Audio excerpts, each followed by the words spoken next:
Yang pokok dalam wudu itu ada 4. Sisanya sunnah. Awas, kalau yang 4 ini tidak sempurna maka batal wudunya. 1.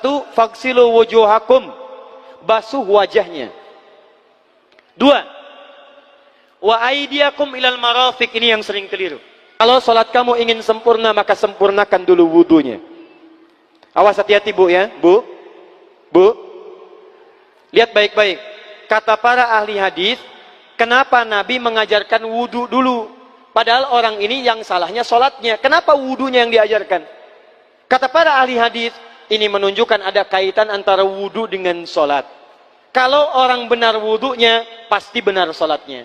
Kalau orang wudunya salah, akan berdampak pada tidak sempurna salatnya. Silakan ibu cek, anak ibu wudunya seperti flash, cepat, kilat. Secepat kilat, itu pasti menunjukkan salatnya bermasalah. Nah sekarang bagaimana Nabi menunjukkan wudu yang benar? Yuk kita lihat pelan-pelan. Buka Quran surah kelima ayat ke-6, paling kiri sebelah atas. Ayo lihat sini, lihat. Kata Nabi kalau salatnya ingin sempurna dimulai dari wudu. Ya ayyuhalladzina amanu, kalimat wudu dibuka dengan kalimat iman. Idza qumtum ilas shalah, kalau kamu ingin sempurna dalam menunaikan salat, faghsilu wujuhakum, maka mulai dengan menyempurnakan wudu. Lihat baik-baik, saya tidak bermaksud mengajarkan, hanya mengulang kembali apa yang kita pelajari. Yang pokok dalam wudu itu ada 4. Sisanya sunnah. Awas, kalau yang 4 ini tidak sempurna maka batal wudunya. 1. Faghsilu wujuhakum, basuh wajahnya. Kalau disebutkan wajah dalam bab wudu, itu tidak ada yang lain kecuali bagian tampak muka. Gitu ya. Kalau yang punya jenggot, itu termasuk janggutnya di selai-selai. Kalau bapak kalau tidak punya jenggot atau belum punya jenggot, tidak usah maksa. Karena sunnah dalam hadis jenggot itu sunnah merawat, bukan menumbuhkan. Silakan buka tentang babul liha, bab jenggot. Itu hadis-hadis tentang sunnah jenggot, sunnah merawat bagi yang punya jenggot. Tapi yang tidak punya jenggot jangan dipaksakan. Beli arang, sok. Beli timun, tidak usah. Ya, tapi kalau ada jenggotnya silakan rawat dengan baik supaya menampakkan nilai-nilai kemuliaan. Tahan. Sekarang kita mulai. Bagaimana cara berwudu yang baik? Perhatikan baik-baik. Kata Quran faghsilu, membasuh wajah, kalimat Qurannya menggunakan kata ghasala. Ghasala itu ambil airnya, tumpahkan di tempat yang dibasuh. Ambil airnya, tumpahkan di tempat yang dibasuh. Mohon izin, tahan sebentar. Mas, sini mas. Punten ya, yang kan bantosan, kadia sekedap. Sifat wudu cuma ada 3. 1, pakai keran. 2, pakai gayung. 3, air yang mengalir. Ya, seperti di sungai, ada air mengalir itu nggak ada masalah. Tapi kalau menggunakan gayung, atau semisalnya, Nabi itu diriwayatkan dalam hadis, itu sangat menghemat air. Bahkan pernah beliau kemudian berwudu, kalau kita kemudian hitung, itu hanya sejumlah pak, seaqua gelas pak, cukup. Atau yang kedua, menggunakan keran ya. Kalau sekarang kita ada keran, contoh ini kerannya. Ya, kerannya agak tinggi sedikit. Dan kita sesuaikan. Ambil airnya. Misal contoh, ghasala itu bukan ditumpahkan, ambil air, tumpahkan di tempat yang akan dibasuh begini. Yang telunjuk itu kemudian menghapus atau menghilangkan kotoran di sela-sela mata, contoh. Yang jempol menghilangkan kotoran di sela-sela telinga bagian belakang di sini. Ya. Jadi kalau misalnya saya mulai ambil airnya, kemudian saya tumpahkan di sini, yang telunjuk membersihkan di jari-jari di sini, di sela-sela mata. Yang jempol kemudian membersihkan di sela-sela di bawah telinga sini. Kemudian di selesai. 1. Tahan sebentar ya, ini praktek dulu sebentar. 2. Wa aydiyakum ilal marafiq, ini yang sering keliru. Dan tangan sampai siku. Ingat, tangan bahasa Arabnya yadun. Tapi dalam ibadah itu selalu diberikan batas. Misal, ini kafun. Ini asabi'. Ini sampai sini rusghun.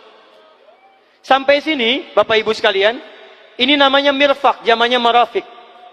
Sampai sini katif. Dari sini ke sini itu yad, tangan. Dalam bab salat, bab wudu, bab ibadah, tidak pernah Al-Quran dan hadis menyebutkan tangan kecuali diberikan batasnya. Contoh, kita saat akan takbir, Allahu Akbar. Lihat An-Nasai nomor hadis 886. Kata Nabi, fawada'a kaffahul yumna. Maka orang salat itu meletakkan telapak tangan yang kanannya alal yusra, di punggung yang kirinya. Jadi begitu takbir, Allahu Akbar, yang kanan meletakkan di punggung kiri. Apa batas meletakkannya? Cuman sampai 3. 1, yang telapak ke punggung begini, jadi boleh begini. Yang kedua, pergelangan ketemu pergelangan begini. Rusgun ala rusgin. Jadi begitu takbir, Allahu Akbar, ini boleh. Tapi nggak usah diukur Pak ya, jangan telat. Allah. Pas, cepat. Boleh nanti lebih sedikit ke sini. Yang tidak boleh, awas, ini dilarang dalam hadis. Yang tidak boleh, kata Nabi, jangan engkau bersedekap seperti orang sombong. Kata para ulama, bagaimana? Ketika tangannya bertemu dengan mirfaknya begini. Nah, ini awas, sedekap yang dilarang, hati-hati. Kadang-kadang ada orang menes ke puncak subuh-subuh, sholatnya begini. Ya, awas nih. Cuman 3, kalau tidak begini, begini, atau begini. Dan saat mengangkat itu cepat Pak. Hadisnya cepat. Fawado'a. Fa itu di ilmu nahu harfu atfin rabitin baina syai'aini bila hudud. Huruf yang menyambungkan dua peristiwa tanpa jeda, cepat. Jadi antara mengangkat dengan meletakkan, langsung angkat Allahu Akbar. Tidak ada gerakan lain. Maaf, saya tidak bermaksud menyalahkan. Saya alhamdulillah ada koleksi 1235 kitab hadis. Saya mencari gerakan dari ngangkat ke meletakkan begini, tidak menemukan gerakan lain. Karena itu, jangankan hadis-hadis yang sahih, di kitab hadis palsu pun pemalsu hadis tidak tertarik memasukkan hadis ini. Saking jelas, jadi saat mengangkat langsung begini. Kenapa saya penting terangkan? Karena ada sebagian saudara-saudara kita merasa tidak enak, Ustadz, kalau saya takbir masa kiri duluan, sedangkan kiri kurang bagus, yang bagus kanan. Saya mah pengennya begini aja lah. Begitu takbir, kanan duluan, baru tutup dengan kiri. Jadi begitu diangkat, Allah, kanan masuk, kiri begini, tutup. Kadang-kadang kaki naik dikit. Nah, itu maaf, saya tidak bermaksud menyalahkan, tapi saya belum menemukan hadisnya. Dan pemalsu hadis pun tidak tertarik memalsukan hadis ini, karena saking jelasnya, angkat, tutup. Jelas ya? Nah, sekarang lihat sini. Dalam bab wudu, bahasa Qur'annya mengatakan, wa aidiakum ilal marafiq, dari tangan sampai siku. Ila dalam ilmu nahu harful ghayah, huruf yang menunjuk pada tujuan, batas dari ke. Ana minal an sa'adhab min Menes ila Bekasi. Saya setelah ini akan pergi dari Menes ke Bekasi. Jadi saya berangkat dari mana? Menes. Tujuannya kemana? Bekasi. Tujuan dalam bahasa Arab menggunakan ila, harfu ghayah. Dari Menes ke Bekasi. Menes ila Bekasi. Dalam wudu, lihat. Aidiakum ilal marafiq, ila sampai siku. Bukan dari siku ke tangan. Jadi saat kita mengambil air wudu, ambil airnya, tumpahkan dari sini, ilal marafiq sampai ke siku ke sini. Balikan lagi ke depan. Jadi bukan kerannya dibeginikan, sikunya dibeginikan, takut, bukan. Jadi bukan siku diteruskan ke bawah. Yang tepat itu ambil airnya, kemudian basuh dari sini sampai dengan ke sikunya. Hati-hati, ini ada maknanya.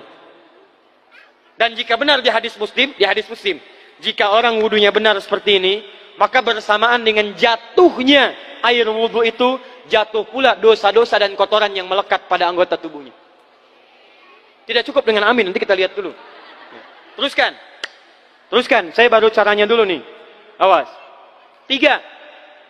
Wamsahu biru'usikum. Wamsahu, lihat. Untuk wajah, pakai gosala, basuh.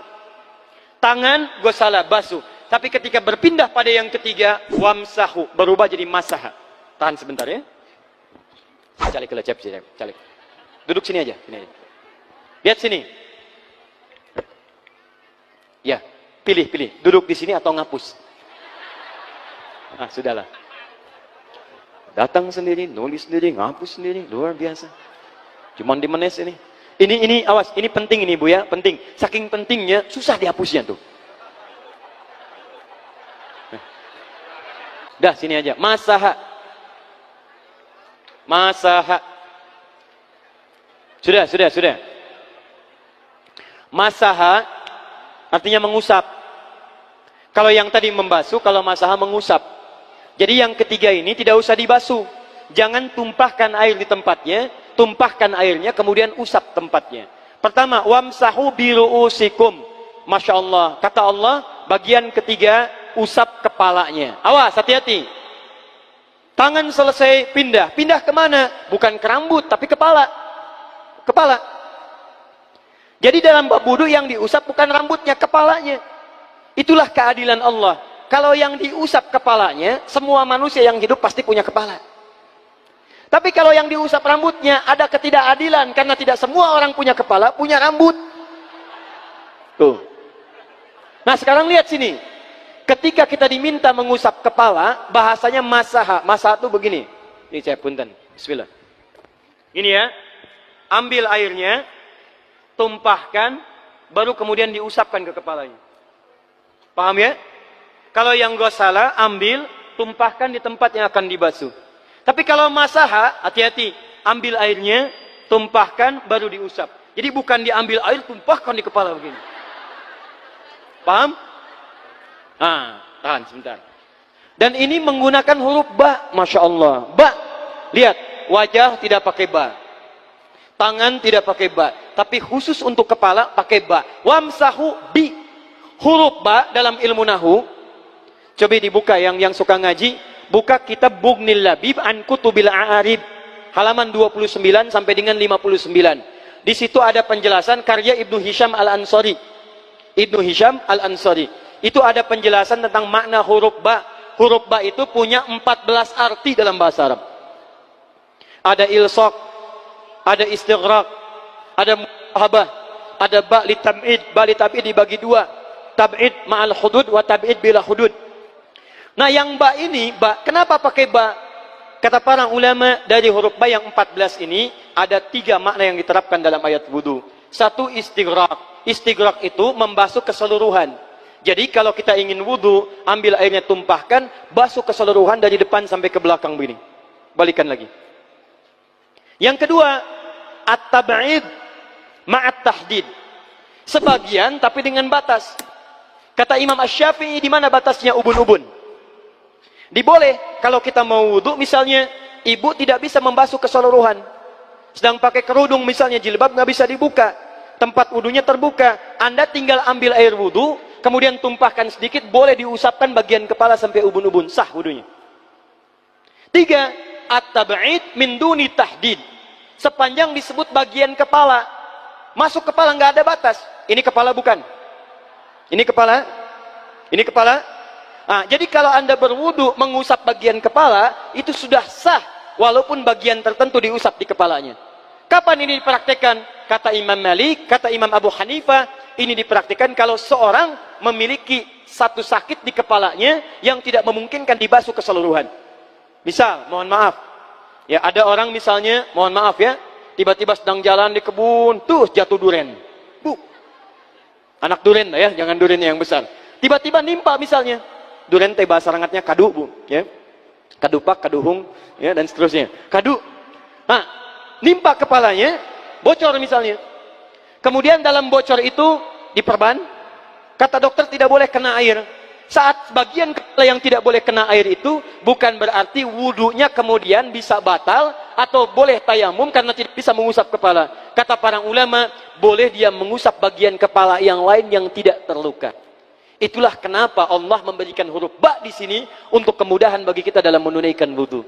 Tapi pastinya yang dibasuh kepalanya bukan rambutnya.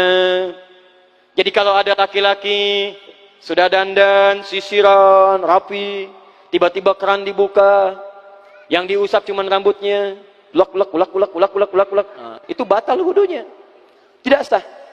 Harus diulang. Terakhir kaki. Kaki dibasuh sampai dengan bagian mata kakinya, dan ini tidak perlu saya terangkan karena mudah bagi kita untuk mempraktekannya. Tapi yang ingin saya jelaskan satu ini saja. Perhatikan baik-baik. Yang 4 ini wajib wudu. Tambahannya sunnah. Niat dimasukkan dalam wajibnya. Lihat sini. Kumur-kumur sunnah.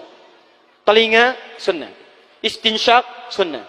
Yang 4 ini wajib. Tapi terlepas dari wajib dan sunnahnya, perhatikan baik-baik.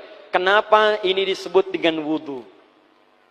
Dan hebatnya, Al-Quran mengistilahkannya dengan toharah. Toharah. Apa itu toharah? Apa itu suci? Toharah. Apa itu toharah? Suci. Apa itu suci? Toharah. Ada toharah, ada nadhafah, itu beda. Kalau nadhafah, bersih luarnya, tapi belum tentu bersih dalamnya. Bisa jadi luarnya bersih, tapi dalamnya najis. Misal, hewan yang paling najis apa? Yang haram. Misal, hewan tadi itu, hewan babi misalnya, misal, dibersihkan, dimandikan, disisir, sampai bersih. Bersih tidak? Bersih. Bersih. Tapi halal tidak? Suci tidak? Tidak. Al-khinziru nadhifun walakinnahu ghairu tahir. Babinya bisa bersih, tapi tetap tidak halal, tidak suci dia. Tetap haram, tetap najis. Paham? Tapi kalau bersih luarnya dan suci dalamnya, maka kalimatnya berubah dari nadhafah jadi toharah. Toharah. Orangnya disebut dengan tahir. Kalau rajin dikerjakan disebut dengan mutatahhir. Wudu dalam Quran disebut dengan toharah. Seakan-akan memberikan pesan, maaf, orang yang wudu itu bukan hanya bersih fisik luarnya saja. Jadi kalau orang wudunya bersih, bukan cuma wajahnya yang bersih. Kalau wudunya benar, bukan kotoran di tangan saja yang hilang. Tapi mohon maaf, fisik-fisik dalamnya itu ikut suci. Fungsi tangannya jadi bersih, fungsi wajahnya jadi bagus, fungsi lisannya jadi bagus. Makanya kata Nabi, kalau orang benar wudunya bersamaan dengan air wudu yang menetes, maka tumpahlah kotoran-kotoran di bagian fisik-fisik tubuhnya. Jadi kalau kita benar wudunya kumur-kumur, kukumur, masukkan misalnya masukkan, keluarkan, bersamaan dengan keluarnya air itu, maka kotoran-kotoran di lisan pun ikut keluar. Tangan dibasuh, bersamaan dengan dibasuhnya tangan, fungsi tangan yang kotor-kotor itu ikut hilang. Hadis Muslim. Makanya orang yang setelah selesai wudu dia berdoa, apa wudunya? Apa doa wudunya? Asyhadu an la ilaha wa asyhadu anna Muhammadan Allahumma minat waj'alni minal, lihat sini, minal mutatahhirin, minat tawabin. Lihat. Bapak Ibu kan baru wudu, tapi kenapa doanya selesai tobat? Allahumma ja'alni minat tawabin. Ya Allah, jadikan saya termasuk orang tobat. Kita kan baru wudu, kenapa doanya baru selesai tobat? Sedangkan tobat itu mengakui kesalahan, menyesali kesalahan, dan berjanji meninggalkan yang salah, mengganti dengan yang baik-baik. Makanya kalau orang wudunya benar itu, begitu dia kumur-kumur, dia ingat kesalahan apa yang dikerjakan oleh lisan ini. Jadi begitu kemudian ditumpahkan airnya, hilang kotorannya. Maaf, yang suka mencela wudu, selesai wudu tidak akan mencela lagi, karena tobat dari celaan. Makanya kalau wudu Anda benar, coba ingat-ingat, siapa korban dari lisan Anda yang tajam itu? Apakah ibu Anda yang pernah menangis karena lisan Anda? Apakah ayah Anda yang kecewa karena kalimat-kalimat Anda? Apakah tetangga Anda yang menjauhi Anda karena kata-kata kotor Anda? Kalau tiap hari Anda wudu, tapi kemudian lisan Anda masih kotor juga, ada yang salah, Anda cuma menghabiskan air untuk menghilangkan kotoran di lisan. Itu tanda pertama. Tangan basuh. Makanya orang yang wudunya benar, tangannya tidak akan berbuat yang kotor lagi sampai ke ujung kakinya.